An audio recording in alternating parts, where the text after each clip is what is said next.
پاکستان تحریک انصاف کے لوگ جہاں بھی پھنستے ہیں نا وہاں چھوڑو یار کہہ کے پتلی گلی سے نکل جاتے ہیں۔ عمران خان کو کسی خلائی مخلوق کی ضرورت نہیں ہے۔ اب اس کو آپ دکھ کہیں، درد کہیں، فریاد کہیں یا فخریہ پیشکش کہیں۔ فیصل واڈا صاحب نے ڈھکے چھپے الفاظ میں جناب فواد چودھری صاحب کو یہ سنا دی ہیں اور ملاقات کے بعد سے عمران خان کے بیانات میں تبدیلی آئی ہے۔ ایک اور خبر جو میں آپ کے ساتھ شیئر کرنا چاہتا ہوں جو کہ انتہائی شاکنگ ہے، اس کا سو موٹو نوٹس لیا جانا چاہیے اور تحقیقات کرنی چاہیے یہ کس کے کہنے کے اوپر یہ سب کچھ ہوا ہے۔ السلام علیکم ناظرین، میں ہوں منصور علی خان، اپنے ڈیجیٹل چینل کے اوپر آپ کو خوش آمدید کہوں گا۔ ناظرین، بڑی ڈیولپمنٹس ہیں پچھلے 24 گھنٹے کے اندر، اور ایک تو بہت بڑی خبر ہے جو ایک سینئر سیاستدان نے کلیم کی ہے، اور وہ army chief general Qamar Javed Bajwa اور عمران خان صاحب کے حوالے سے ہے، ان کی آپس کی ملاقات کے حوالے سے ہے۔ یہ تفصیلات ابھی میں آپ کے ساتھ تھوڑی دیر میں شیئر کرتا ہوں، لیکن کچھ دیگر خبریں ذرا پہلے آپ کے ساتھ شیئر کر لیں۔ ایک تو سینیٹر اعظم سواتی صاحب کا جناب سافٹ ویئر جو ہے وہ اپڈیٹ ہو گیا ہے بغیر شمالی علاقہ گئے ہوئے۔ یہ بھی ایک کمال ہے، ورنہ اکثر پہلے جو ہے وہ یہ کہا جاتا تھا کہ جناب شمالی علاقوں میں لے جائیں تو پھر سافٹ ویئر اپڈیٹ ہوتا ہے، لیکن ایسا کچھ نہیں ہوا۔ اللہ کا لاکھ لاکھ شکر ہے، لاکھ لاکھ شکر ہے، بغیر اس ٹرپ کے ہی ان کا سافٹ ویئر بتایا گیا کہ اپڈیٹ ہو گیا۔ ہوا کیا تھا، کہانی کیا ہے، میں آپ کو بتاتا ہوں۔ بیسکلی انہوں نے ابھی پرسوں، بلکہ کل یا پرسوں، انہوں نے ایک بیان دیا تھا، اور بیان میں انہوں نے فرمایا جی کہ عمران خان بڑا پرامن اور زبردست قسم کا لیڈر ہے، اور یہ جتنے بھی امپورٹڈ ہیں اور اسٹیبلشمنٹ ہے یہ ہیں دہشت گرد۔ اب یہ جو انہوں نے بیان دیا نا کہ چلیں امپورٹڈ وغیرہ کو تو یعنی کہ جو موجودہ حکومت ہے اس کو تو یہ لان تان کرتے رہتے ہیں، چور ڈکیت سارا کچھ ہر قسم کے، عمران خان صاحب بھی نام لیتے رہتے ہیں، لیکن اسٹیبلشمنٹ کو یہ کہہ دینا کہ وہ دہشت گرد ہے، دس واز ویری سرپرائزنگ۔ تو آج پھر ظاہری بات ہے اب ایک فالو اپ کویسچن تو ان سے ہونا تھا، تو آج وہ دوبارہ جب صحافیوں کا انہوں نے سامنا کیا تو ایک صحافی نے ان سے یہ پوچھا کہ جی اعظم سواتی صاحب کیا یہ بتائیے اسٹیبلشمنٹ جو ہے وہ دہشت گرد ہے؟ تو پہلے تو انہوں نے کیمرہ مار کے ہاتھ مار کے کیمرہ گرانے کی انہوں نے کوشش کی، اور اس کے بعد انہوں نے کہا چھوڑو یار، تو یہ کہہ کے جو ہے وہ موصوف آگے چلے گئے، تو جواب انہوں نے نہیں دیا۔ اب یہ جو چھوڑو یار کا سلسلہ ہے نا، یہ اب سمجھ لیجئے کہ پاکستان تحریک انصاف کے لوگ جہاں بھی پھنستے ہیں نا وہاں چھوڑو یار کہہ کے پتلی گلی سے نکل جاتے ہیں۔ یہ ایگزیکٹلی اسی طرح کا سوال جو ہے وہ میں نے جب عمران خان صاحب سے کیا تھا کہ جناب پرویز الہی کو آپ پنجاب کا سب سے بڑا ڈاکو کہتے تھے، اور پھر اس کے بعد انہی سے اتحاد کر لیا، تو ادھر بھی یہ چھوڑو یار آیا تھا۔ اس کے بعد ابھی چند دن پہلے عمران خان صاحب جب کورٹ میں گئے تھے تو ان سے یہ پوچھا تھا کسی صحافی نے کہ جی ایکسٹینشن کیا دینا آپ کی غلطی تھی، تو اس پہ بھی انہوں نے کہا تھا کہ چھوڑو یار۔ تو یہ اب چھوڑو یار کی جو ہے وہ ہیٹرک ہو گئی ہے اعظم سواتی صاحب کے ذریعے۔ اچھا جی، اس کے علاوہ ایک اور خبر یہ ہے کہ مسلم لیگ کاف کے رہنما مونس الہی صاحب نے کہا ہے کہ جی پنجاب میں تبدیلی کیسے آئے گی، ہماری نمبر گیم پوری ہے۔ میں نے آپ کو اپنی پچھلے ویڈیو میں بتایا تھا کہ نون لیگ نے جو ہے اپنا کیا گیم پلان بنایا ہوا ہے، وہ کس طرح بیٹھ کے پلس مائنس کر رہی ہے، اور میں نے یہ آپ کو اس وقت بھی کہا تھا کہ مجھے نہیں پتا یہ کس طرح ہوگا، لیکن گیم پلان البتہ ان کا یہ ہے۔ تو اس پہ مونس الہی صاحب نے کہا کہ جی کوئی پریشانی والی بات نہیں ہے، everything is absolutely all right. Muslim League نون کی پوری کھسک چکی ہے، اعتماد کا ووٹ ہم آسانی سے لے لیں گے، ہم نے 186 رکن گن کر دکھائے ہیں۔ انہوں نے کہا جی ہمارے نمبر جو ہیں وہ پورے ہیں، اور میں بار بار یہ بات کہتا ہوں کہ اصل کہانی جو ہے نا یہ الیکشن ڈے والے دن پتہ لگتی ہے، جب آپ نے اعتماد کا ووٹ لینا ہوتا ہے اس دن پتہ لگتا ہے کہ کس کے پاس کتنے نمبر ہیں۔ اچھا جی، ایک اور خبر جو ہے وہ ہے جناب اسد عمر صاحب نے ایک پریس کانفرنس کی۔ اس پریس کانفرنس میں ایک بڑا مزے کا کوٹ جو ہے وہ میں آپ کے ساتھ شیئر کرنا چاہتا ہوں۔ انہوں نے فرمایا جی 17 جولائی کو پنجاب کے اندر جو الیکشن کے رزلٹ آئے ہیں اس سے کسی کو شک نہیں ہونا چاہیے کہ عمران خان کو کسی خلائی مخلوق کی ضرورت نہیں ہے ہمیں جی کسی کی خلائی مخلوق کی ضرورت، کسی کو شک نہیں رہا کہ اسٹیبلشمنٹ ہمارے ساتھ نہیں ہے۔ تو اب اس کو آپ دکھ کہیں، درد کہیں، فریاد کہیں یا فخریہ پیشکش کہیں، بہرحال اسد عمر صاحب نے بھی اس بات کا آج یہ اقرار کر لیا ہے کہ پائن اسٹیبلشمنٹ ہمارے ساتھ بالکل نہیں ہے۔ البتہ انہوں نے یہ نہیں کہا کہ ہو سکتا ہے اسٹیبلشمنٹ میں سے چند لوگ ہمارے ساتھ ہوں، یہ انہوں نے کہا، لیکن انہوں نے کہا جی اسٹیبلشمنٹ ہمارے ساتھ نہیں ہے۔ اچھا، فیصل واڈا صاحب نے ڈھکے چھپے الفاظ میں جناب فواد چودھری صاحب کو یہ سنا دی ہیں۔ اب یہ کیا ہوا، کس طرح ہوا، اس کی تفصیلات میں آپ کے ساتھ شیئر کرتا ہوں۔ فیصل واڈا صاحب ٹی وی پروگرام میں بیسکلی موجود تھے رؤف کلاسرا صاحب اور عامر متین صاحب کے شو میں، تو وہاں پہ عامر متین صاحب نے بیسکلی سوال کیا فیصل واڈا صاحب سے۔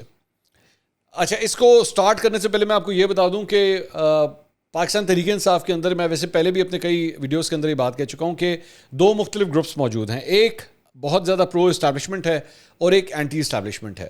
جو پرو اسٹیبلشمنٹ ہے وہ اس بات سے ناراض ہے کہ اینٹی اسٹیبلشمنٹ گروپ جو ہے نا وہ ہمارے معاملات خراب کرتا ہے, وہ عمران خان صاحب کے حوالے سے چیزوں کو خراب کر رہا ہے. بلکہ وہ یہ بھی الزام لگاتے ہیں کہ جناب یہ جو اینٹی اسٹیبلشمنٹ والے ہیں انہوں نے عمران خان صاحب کی کرسی کے اوپر نگاہ رکھی ہوئی ہے اور یہ چاہتے ہیں کہ عمران خان صاحب یا نااہل ہو جائیں یا گرفتار ہو جائیں اور اس کے بعد یہ ان میں سے کوئی ایک جو ہے وہ ان کی کرسی کے اوپر بیٹھ جائے. اسی کی جھلک بیسکلی فیصل واڈا صاحب کی گفتگو میں بھی نظر آئی.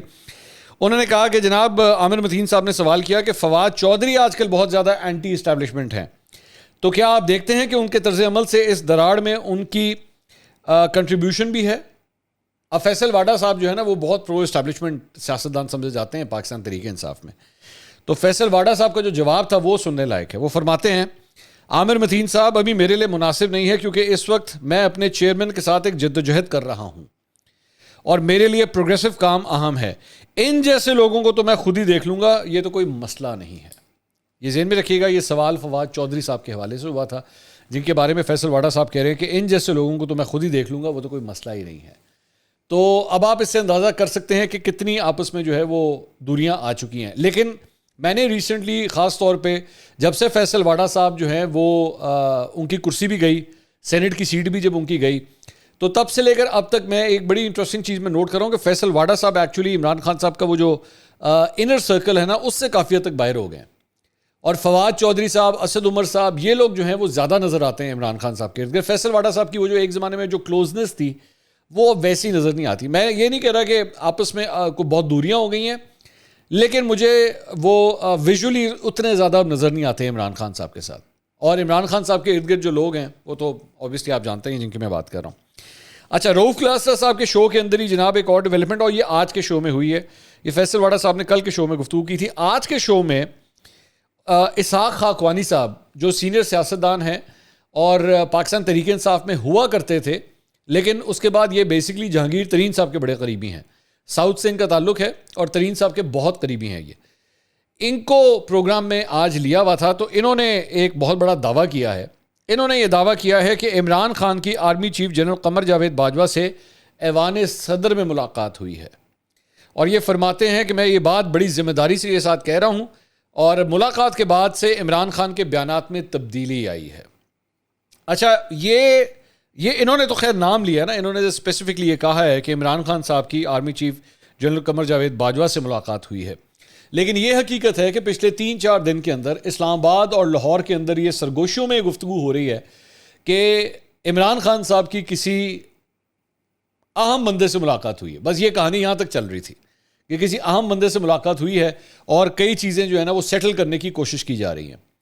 تو انہوں نے ڈائریکٹلی نام لے کے جو ہے خاقوانی صاحب نے جو ہے یہ بات کہی ہے کہ جی آرمی چیف کے ساتھ ان کی ملاقات ہوئی ہے. اب دیکھتے ہیں کہ ISPR اس کو ڈینائی کرتا ہے یا نہیں کرتا, کیونکہ یہ بہت بڑی بات ہے جو یہ کر رہے ہیں. اور اسی کے بعد انٹرسٹنگ ویسے بات یہ ہے کہ کل میں نے شاید یہ سوال ریز کیا تھا یا پرسوں کیا تھا کہ کامران خان صاحب کو پہلے جب عمران خان صاحب کا انٹرویو تھا تو وہ نشر نہیں ہوا تھا, لیکن اس کے بعد ہو گیا. ایسا کیا ہوا, پتہ نہیں کیا ہوا, مجھے نہیں پتا. تو اور ان دونوں چیزوں کو پلیز آپس میں کنیکٹ مت کر دیجیے گا, میں ویسے ہی سوال کر رہا ہوں, میری عادت ہے سوال کرنا, میرے ذہن میں جب آتا ہے سوال تو میں کر دیتا ہوں, ٹھیک ہے. ہاں, ان دونوں چیزوں کا آپس میں کوئی تعلق نہیں ہے. اچھا, اس کے بعد عارف الوی صاحب نے جناب ایک انٹرویو دیا ہے کامران خان صاحب کو. کامران خان صاحب نے پہلے عمران خان صاحب کا انٹرویو کیا, عارف الوی صاحب کا انٹرویو کیا. تو انہوں نے اس کے اندر کہا جی الیکشن میں اب صرف چند ماہ کا فرق رہ گیا ہے, اور میں بیسکلی ایک سٹیک ہولڈر ہونے کے ناطے میں پوری کوشش کر رہا ہوں کہ جتنے بھی سٹیک ہولڈرز ہیں ان کو آن بورڈ لا کے معاملات کو جو ہے وہ حل کروایا جائے. الیکشن کے بعد جو بھی پارٹی جیتے اسے مینڈیٹ لے کر آنا چاہیے. انہوں نے کہا جی عمران خان سے میرا روزانہ کی بنیاد پر رابطہ رہتا ہے, نئے وزیر اعظم کے ساتھ بھی میری کمیونیکیشن رہتی ہے. تو یہ عارف الوی صاحب نے موٹی موٹی جو ہے وہ یہ باتیں کہی ہیں. اچھا جی, اس کے علاوہ اب کچھ انٹرسٹنگ خبریں اور بھی ہیں, اور وہ یہ ہے کہ عمران خان صاحب جو کل JIT کے سامنے جو پیش ہوئے تھے, پولیس کے سامنے جو حاضری ہوئی تھی, اس کی چند تفصیلات سامنے آئی ہیں کہ عمران خان صاحب سے سوال کیا کیے گئے اس کے اندر, اس JIT کے اندر. تو یہ بیسکلی ایاز اکبر یوسف زئی ہیں, کریڈٹ ان کو جاتا ہے, یہ ان کی سٹوری ہے. انہوں نے یہ کہا کہ جی ان سے جو سوال کیے گئے، عمران خان صاحب سے سوال کیا گیا کہ کیا یہ درست ہے کہ آپ نے تقریر میں کہا کہ آئی جی ڈی آئی جی شرم کرو، کیا یہ درست ہے کہ آپ نے تقریر میں کہا کہ زیبا چودھری آپ پر ہم ایکشن لیں گے؟ تو عمران خان صاحب نے اس پہ جواب دیا کہ ہاں میں نے بولا ہے ایسا. پھر عمران خان صاحب سے سوال کیا گیا کہ کیا آپ کو علم ہے آپ کی تقریر کے بعد ماتحت فورس میں خوف پیدا ہوا؟ تو عمران خان صاحب نے جواب دیا نہیں، میرا مطلب ڈرانا خوف پھیلانا نہیں تھا. پھر ان سے سوال کیا گیا کہ جی آپ کی تقریر اور مقدمے کے بعد کیس کے تفتیشی افسر کو ڈرایا جا رہا ہے؟ تو عمران خان صاحب نے جواب دیا نہیں، یہ بات میرے علم میں نہیں ہے. پھر ان سے سوال کیا گیا کہ شہباز گل کیس زیر سماعت ہے، اس کا فیصلہ آنا باقی ہے. تو اس پہ انہوں نے کہا جی یہ بات میرے علم میں ہے. تفتیشی ٹیم نے پھر سوال کیا کہ آپ کے یہ بیانات دہشت گردی کے زمرے میں آتے ہیں؟ تو اس پہ عمران خان صاحب نے کہا میرا مقصد یہ نہیں تھا. تو یہ کچھ تھوڑے سے جو سوالات کی تفصیلات ہیں وہ سامنے آئی ہیں. اس کے بعد ان کو 21 سوالات کا جو ہے ایک پورا سوال نامہ جو ہے وہ ان کو دے دیا گیا ہے کہ جی تحریری طور پہ آپ ان کے جو ہے وہ جوابات جو ہیں وہ جمع کروائیں. اچھا جی، ایکسپریس نیوز کے اوپر ایک خبر آئی ہے کہ اسلام آباد پولیس کا یہ کہنا ہے کہ یہ جو کیس چل رہا ہے عمران خان صاحب کے اوپر، اگر سزا کی بات کی جائے کہ اگر عمران خان صاحب اس کے اندر کنوکٹ ہوتے ہیں، اگر کنوکٹ ہوتے ہیں، آبویسلی ایک بہت بڑا اگر ہے اس کے اندر، اگر کنوکٹ ہوتے ہیں تو کم سے کم 5 سال اور زیادہ سے زیادہ عمر قید اور جرمانے کی سزا انہیں ہو سکتی ہے، یہ جس کیس کی ہم بات کر رہے ہیں. اور اس بیان میں یہ کہا گیا ہے جو اسلام آباد پولیس کی جانب سے جاری ہوا ہے کہ دہشت گردی کے مقدمے میں جے آئی ٹی کو اپنا بیان ریکارڈ کرایا ہے انہوں نے. یہ انسداد دہشت گردی ایکٹ 1997 کی دفعہ 7 کے تحت قائم کیا گیا ہے جو کہ ایک سنگین نوعیت کا مقدمہ ہے. تو یہ عمران خان صاحب جو ہے بڑی مشکل میں آ سکتے ہیں اگر ایسا کچھ ہوا تو. اچھا جی، اس کے علاوہ ایک اور خبر یہ ہے کہ نیشنل کرائم ایجنسی یو کے اور بحریہ ٹاؤن کے درمیان جو سیٹلمنٹ پر کا معاملہ تھا اس پہ نیب کی جو تحقیقات ہیں اس کے حوالے سے شہزاد اکبر صاحب نے اسلام آباد ہائی کورٹ میں ایک درخواست دائر کی ہے اور اس میں انہوں نے کہا ہے کہ وہ لنڈن سے ویڈیو لنک پر جو ہے وہ نیب کو یہ بیان ریکارڈ کرانا چاہتے ہیں، لیکن ویڈیو لنک کے ذریعے. انہوں نے کہا جی میں ویسے نہیں پیش ہونا، میں ویڈیو لنک کے ذریعے جو ہے میں یہ بیان دینے کے لیے میں تیار ہوں. اچھا جی، اب ایک اور خبر جو میں آپ کے ساتھ شیئر کرنا چاہتا ہوں جو کہ انتہائی شاکنگ ہے اور یہ نون لیگ کی حرکتیں ہیں. میں حیران ہوں کہ یہ کیا سکھایا گیا ہے ان لوگوں کو اور یہ کس طریقے سے معاملہ چل رہے ہیں. مائزہ حمید صاحبہ سوشل میڈیا پہ ان کے اگینسٹ جو ہے وہ بڑا ہی ایک واہیات قسم کا ٹرینڈ جو ہے وہ کل رات کو چل رہا تھا. مجھے نہیں پتا اب چل رہا ہے کہ نہیں چل رہا ہے، لیکن کل رات کو تو چل رہا تھا. اس پہ جب میں نے اس پہ دیکھا کہ اس کی وجہ کیا ہے تو وہ زیادہ تر پاکستان تحریک انصاف کے فالوورز تھے جو مائزہ حمید صاحبہ کو ٹارگٹ کر رہے تھے. اب وجہ کیا تھی؟ وجہ یہ تھی کہ مائزہ حمید صاحبہ کے اکاؤنٹ سے یہ ٹویٹ ہوا ہے اور I am sorry to use these words. اگر بچے سن رہے ہیں اور اگر آپ کے آس پاس ہیں تو پلیز ان کو یہاں سے ہٹا دیجیے، بیکاز آئی ڈونٹ وانٹ کہ یہ الفاظ جو میں بولنے لگا ہوں وہ بچے سنیں. میں پہلے ہی ذرا اس پہ کوشچن دینا چاہتا ہوں. انہوں نے لکھا جی زیادہ ضرورت مند تو اس وقت عمران خنزیر ہی ہے، بے روزگار جو ہو گیا ہے سالہ اب اپنے خرچے ایسے ہی پورے کرے گا. ویسے کوئی اس سے پوچھے کہ اس نے اب تک تقریباً 11 جلسے کر لی ہیں اور ان تمام جلسوں کا کل ملا کے خرچہ 4 سے 5 ارب بنتا ہے. یہ پیسہ کہاں سے آ رہا ہے اور کون دے رہا ہے؟ ٹھیک ہے، تو یہ انہوں نے عمران خان صاحب کے حوالے سے یہ بےہودہ لفظ جو ہے وہ یوز کیا. اچھا، مائزہ حمید صاحبہ کو میں تقریباً سن 2015 سے مختلف ٹاک شوز میں بلا چکا ہوں اور میں یہ تو نہیں کہہ سکتا کہ یہ انہوں نے ٹویٹ نہیں کیا ہوگا، مطلب یہ میں گارنٹی، یہ میں کوئی گواہی نہیں دے رہا یہ میں، لیکن ان کی ووکیبلری کے بارے میں کم از کم میں جانتا ہوں کہ وہ اس طرح کی اردو نہیں لکھ سکتی. میں یہ کہہ سکتا ہوں یہ وہ اردو یہ نہیں لکھ سکتی اور نہ جملوں کی کنسٹرکشن یہ ہو سکتی ہے. یہ ہو سکتا ہے کہ وہ کسی کو کہہ رہی ہوں کہ ذرا چوک کے رکھنا، ذرا لکھتے صحیح. یہ بہت سے پولیٹیشینز کرتے ہیں یہ میں ویسے آپ کو بتا دوں یہ بہت، لیکن اس کا مطلب یہ قطعی طور پہ نہیں ہے. یہ میں کلیئر کر دوں اس بات کو، اس کا مطلب قطعی طور پہ یہ نہیں ہے کہ میں یہ کہہ رہا ہوں کہ مائزہ حمید صاحبہ جو ہے نا اس میں قصوروار نہیں ہے. یہ آپ کا اکاؤنٹ ہے، یہ آپ کے اکاؤنٹ سے سب کچھ ہو رہا ہے تو آپ ہی ذمہ دار ہیں، اس کی آپ ہی ذمہ دار ہیں. لیکن مائزہ حمید کا جتنا کو ووکیبلری کا خزانہ ہے نا وہ اس قسم کی ووکیبلری نہیں لکھ سکتی، یہ میں جانتا ہوں. لیکن میں پھر بھی ذمہ دار اس کا مائزہ حمید کو ہی ٹھہراؤں گا کیونکہ اکاؤنٹ ان کا استعمال ہو رہا ہے. یہاں پہ وہ 1-2 ہماری ایکٹریسز بھی ہیں، ہماری، میں نام نہیں لینا چاہتا، ہماری 1-2 ایکٹریسز بھی ہیں جس پہ بڑی گندی فحش گھٹیا گفتگو جو ہے وہ ان کے اکاؤنٹ سے ہوتی ہے. وہ بھی مجھے پتا ہے وہ ان کا اکاؤنٹ نہیں ہے، مطلب اکاؤنٹ انہی کا ہی ہے، وہ استعمال نہیں کرتی، انہوں نے ٹھیکے پہ کسی کو آگے دیا ہوا ہے اور وہ جو ہے پھر واہیات فضول قسم کی فحش گفتگو اس میں سے کرتے ہیں. مجھے پتا ہے اس بات کا. تو یہ خاتون بھی جو ہے نا, یا تو انہوں نے ٹھیکے پہ کسی کو دے دیا آگے اکاؤنٹ, جس نے عمران خان کے بارے میں ایسی گھٹیا زبان جو ہے استعمال کی ہے. میں ہمیشہ یہ بات کہتا ہوں, چاہے وہ پی ٹی آئی کی طرف سے ہو, اور اگر یہ نون لیگ کی طرف سے ہوئی تو ان کو بھی نہیں میں بخشوں گا. مائزہ حمید صاحبہ کو جو ہے نا, صرف اس معاملے کے اوپر, صرف اس بات کے اوپر ایکچولی مسلم لیگ نون کو ان کو شو کاز نوٹس جاری کرنا چاہیے کہ آپ کو کوئی شرم و حیا ہے کہ آپ ایک پولیٹیکل لیڈر کے بارے میں کیا زبان استعمال کر رہی ہیں. میں ایون اس بات کی بھی فیور نہیں کروں گا کہ ان کے اگینسٹ جو ٹرینڈ چل رہا ہے وہ بھی بڑا واہیات ہے, لیکن پھر بھی یہ آپ کی کوئی سیاسی تربیت نہیں شو کرتی. مائزہ حمید صاحبہ کا ٹاک شوز کے اندر آنا تو ویسے ہی مسلم لیگ نون نے کافی حد تک لمیٹڈ کر دیا ہے, وہ مجھے پتا ہے اس بات کا, آئی نو, کیونکہ ظاہری بات ہے میں خود بھی ٹاک شو کرتا ہوں, مجھے پتا ہے وہ اب آپ کو ٹی وی سکرینز پہ نظر نہیں آتی, کیونکہ وہ ٹی وی سکرینز پہ آ کے ایسے چھکے مارتی تھیں, ایسے چھکے مارتی تھی کہ نون لیگ والے خود اپنا سر جو ہے نا پکڑ کے بیٹھ جاتے تھے کہ بی بی آیا کی بولتا جی, لٹرلی. تو she has always been a very big problem area for Noon League, یہ میں جانتا ہوں. لیکن یہ جو لینگویج یوز کی ہے, مجھے نہیں پتا ہے اس میں انہوں نے نون لیگ کو کس کو خوش کرنے کی کوشش کی ہے کہ جی دیکھیں میں نے تو عمران خان کو گالی کٹ ماری ہے. یہ کوئی کمال نہیں کیا, یہ شرم والا مقام ہے, لٹرلی شرم کا مقام ہے. اور اس سے پتہ لگتا ہے, اس بات سے پتہ لگتا ہے کہ اتنے سال لگا کے بھی, اتنے سال لگانے کے باوجود نون لیگ کے اندر ابھی تک سیاسی میچورٹی نہیں آئی کہ آپ اس قسم کی زبان استعمال کرتے ہیں.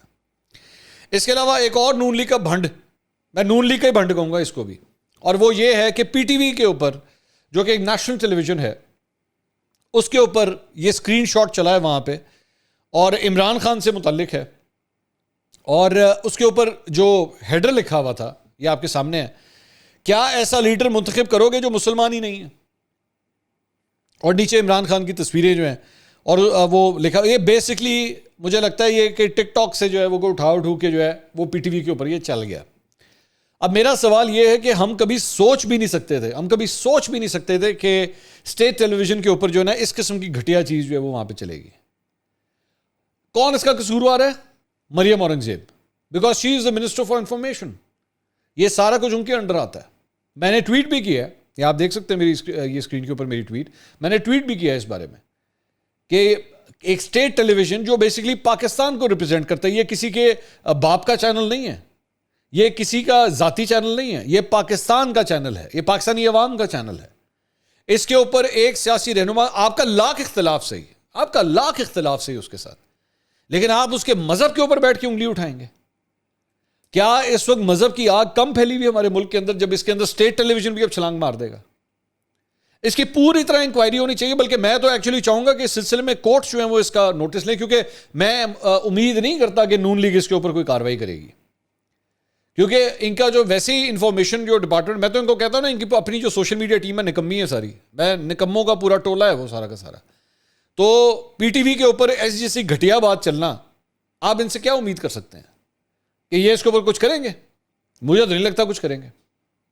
تو اس کی پراپر اس کا سو موٹو نوٹس لیا جانا چاہیے, اور تحقیقات کرنی چاہیے یہ کس کے کہنے کے اوپر یہ سب کچھ ہوا ہے, کیونکہ اس سے زیادہ ڈسگریسفل چیز کوئی نہیں ہو سکتی. پی ٹی وی صرف اور صرف یہ نہیں ہے کہ پاکستان میں نظر آتا ہے, یہ پوری دنیا میں نظر آتا ہے, اور یہ پاکستان کو ریپرزینٹ کرتا ہے, یہ پاکستان کا جھنڈا کیری کر کے لے کے جاتا ہے, اور اس کے اوپر یہ اس قسم کی فضول چیز چل رہی ہے. اگلی ویڈیو میں دوبارہ ملاقات ہوگی. اللہ حافظ.